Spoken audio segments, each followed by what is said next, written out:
What's up, everybody? It's Justin Fox. We're up at Mojotone. I'm sitting here with Mr. John Manning, who is the head of amp parts here at Mojo. And today we're taking a look at the new Custom 100 kit from Mojotone. This is based off of the legendary DR103 circuit. And it was originally kind of conceptualized for Ronnie Wood so he could get his guitar volume out to the mass audiences in the late 60s and early 70s. John, tell us a little bit about the configuration and the layout of the circuit. Well, it's a 4 EL34 100-watt output. You've got 4 ECC 8.3 preamp tubes. You've got massive transformers pushing all the power. Set up with a master volume, 3-band EQ, 2 volumes. You got 2 inputs, normal, brilliant, rock machine.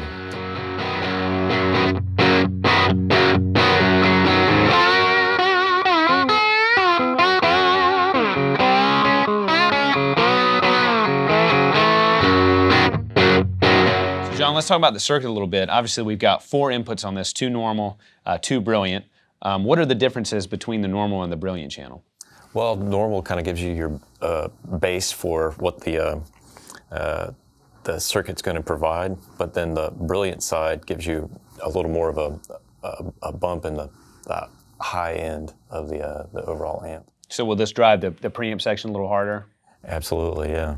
You turn up those volumes, you're driving the preamp section going into the phase inverter and the output, which then can finally be controlled by the master volume, which is pretty important in this application. Yeah, I would say with a real true 100 watts, this is going to be a friend of yours. Yeah. But it is interesting because with the amount of headroom that you have available with this circuit, you know, you can use it as a pedal platform, or you can get it about as sparkling clean as you want at a lot of different volume applications there.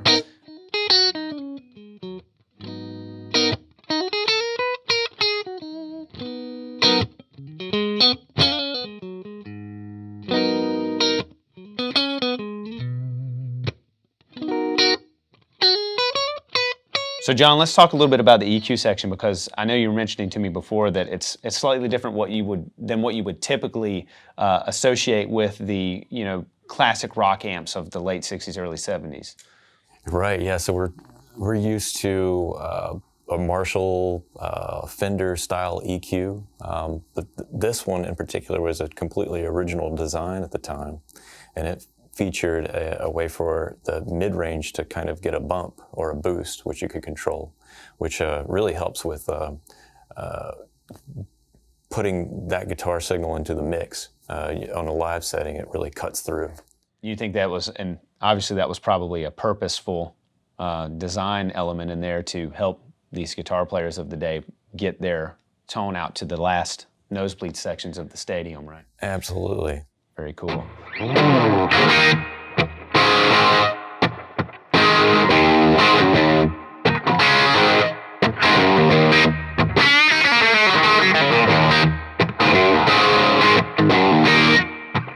And so, circuit-wise, this is a turret board design, and it's very clean inside, and it has that, that we keep saying military grade, but it has that kind of military-esque, very overbuilt look to it.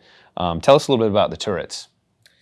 Well, you have a 31 turret strip board, and then 11, and then a 9, which is, if you've ever seen inside of one of these chassis, you kind of see that iconic layout, and it fits along with all of the right angle bends of the wires, and it kind of creates that military spec look. Yeah, it definitely looks different than, like you said, some of the Marshall Fender style circuits of the day. They kind of had more of this laid out wire design, Yeah. This is, you open these up and you look like, you could have a nice lunch in there, Absolutely, yeah. For the more, as long as it's grounded. Yeah. The more experienced builders are going to find this, a fun build, because they get to practice that style. I'm sure it could be very cathartic putting one of these together. Absolutely. And the end result is very satisfying as well. So.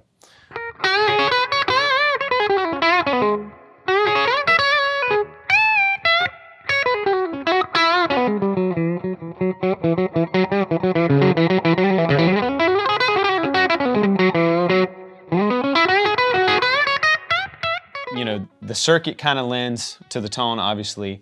On the normal channel, you can really kind of push it, from what I could tell playing the amp, you can push this almost to maximum and pretty much have as much clean headroom as you want in that normal channel, especially with single coil pickups. You can put humbuckers in there, and I really didn't notice much give from the humbuckers either on the normal channel. And then on the bright, or the brilliant channel, as I ramped it up, I could hear a little bit of grit coming in. Now, would you say that this circuit can be pushed even more into overdrive by adding more master volume to the equation? Well, once you max out your volumes over there, you're really maxing out the available signal of both sides of the preamp. Mm-hmm. So, any more master volume really is just going to make it even louder. Yeah, it's just going to push that beyond. Really, yeah. And I think the design was intended for a very dry signal coming out of the amp. Yeah, and and the good thing about that is if you want to use pedals like delay or reverb or anything that, or even compression, anything that's going to flavor your sound, you're really going to hear that pedal through this.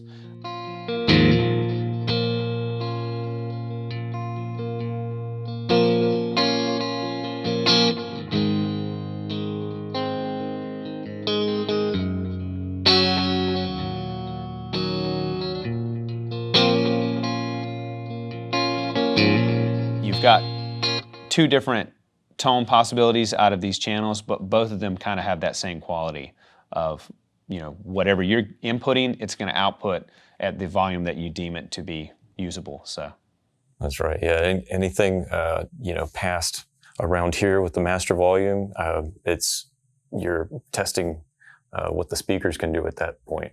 Yeah. Yeah. Exactly. Like we said, this is making coffee, Harley Davidson, 747, rocket ship going into space, and then the sun falling in a black hole.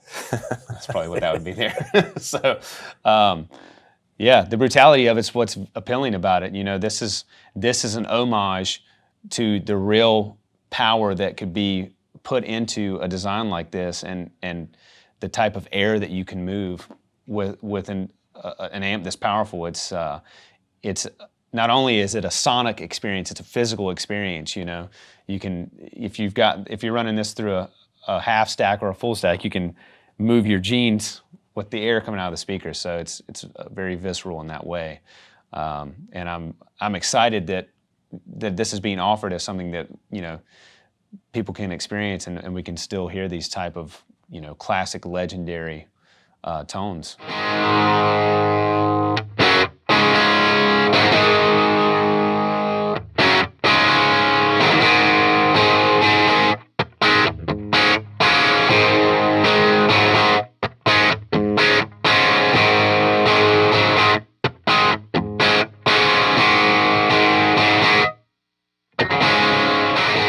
This amp is going to be for the person who needs to fill up a lot of space, for somebody who doesn't necessarily need their amp coloring the tone.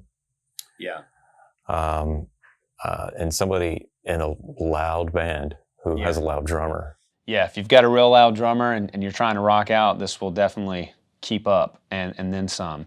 Another good thing about this circuit is that it's great for bass as well, and in each channel. I mean, if you can put your bass to the brilliant channel and ramp it up a little bit, you can get a little bit of that dirt bass, Absolutely. Just a little bit of grind on it, and it's great for that, especially if you have a cabinet that can accommodate the bass tones. So it's really versatile. I think it's also great for studio situations because you can get it in a nice room, and like you said, it's kind of like a canvas to paint whatever tones that you would like to put into the speakers. So the versatility's there, and you know, if you want to rock out with it and play it super loud, you can. But if you want to run the master down or even attenuate it, you can get classic, you know, custom 100 DR 103 tones at a lot of different levels. Yeah, I've actually seen a few pedal steel players use these types of amps before too. They rely on their transparency. Yeah. And it provides a great platform for pedal steel players as well. So if you've got good pickups and good components, they're going to be amplified by the amp. So absolutely. It's very complementary.